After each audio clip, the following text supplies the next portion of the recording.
നമസ്കാരം. American president Donald Trump രണ്ടാഴ്ചത്തെ ദുർബലമായ വെടിനിർത്തൽ കരാർ നീട്ടി മണിക്കൂറുകൾക്കകം ഗുജറാത്തിലേക്കുള്ള ചരക്ക് കപ്പൽ ഉൾപ്പെടെ 2 കപ്പലുകൾ ഇറാന്റെ റവല്യൂഷണറി ഗാർഡ് ആക്രമിക്കുകയും പിടിച്ചെടുക്കുകയും ചെയ്തു. നിർണായക ഊർജ ഇടനാഴിയായ ഹോർമൂസ് കടക്കാൻ ശ്രമിച്ച 2 ഇന്ത്യൻ കപ്പലുകൾക്ക് നേരെ കഴിഞ്ഞയാഴ്ച ആക്രമണം ഉണ്ടായതിന് പിന്നാലെ നടന്ന ഈ സംഭവം ഇന്ത്യയും ഇറാനും തമ്മിലുള്ള സംഘർഷം വർദ്ധിപ്പിക്കാൻ കാരണമാകും. പനാമയുടെ പതാകയുള്ള MSC ഫ്രാൻസിസ്ക്, അതുപോലെ ലൈബീരിയൻ പതാകയുള്ള എപ്പാമിനോഡട്ട് എന്നീ കപ്പലുകളാണ് നിലവിൽ IRGC കസ്റ്റഡിയിലുള്ളതെന്നും ഇവ ഇറാനിലേക്ക് കൊണ്ടുപോയതായും ഇറാന്റെ ഔദ്യോഗിക ടെലിവിഷൻ റിപ്പോർട്ട് ചെയ്തിട്ടുണ്ട്.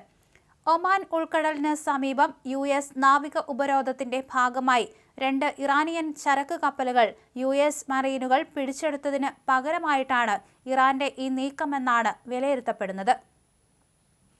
ഹോർമൂസ് കടലിടുക്കിലെ ക്രമവും സുരക്ഷയും തകർക്കുന്നത് ഇറാന്റെ ചുവന്ന രേഖയായാണ് കണക്കാക്കുന്നത്. IRGC നേവി പ്രസ്താവനയിൽ അറിയിച്ചു.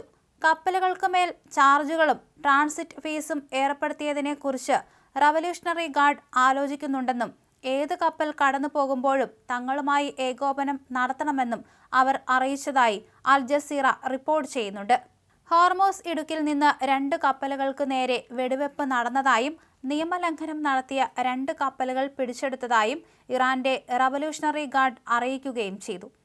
ബ്രിട്ടീഷ് സൈന്യത്തിന്റെ United Kingdom maritime trade operations കേന്ദ്രം നൽകുന്ന വിവരമനുസരിച്ച് രാവിലെ 7:55ഓടെയാണ് തന്ത്രപ്രധാനമായ ഈ ജലപാതയിൽ വെച്ച് റവല്യൂഷണറി ഗാർഡ് ആദ്യത്തെ കണ്ടെയ്നർ കപ്പലിനെ ആക്രമിച്ചത്.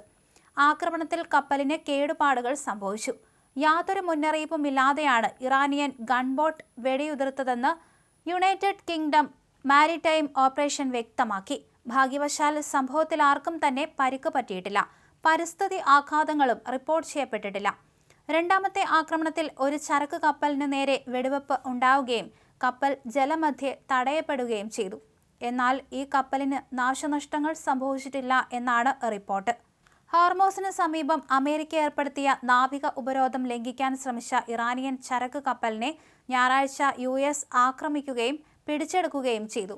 കഴിഞ്ഞ ആഴ്ച ഇറാനിയൻ തുറമുഖങ്ങളിൽ US ഉപരോധം ആരംഭിച്ചതിന് ശേഷമുള്ള ആദ്യത്തെ ഇടപെടലാണിത്.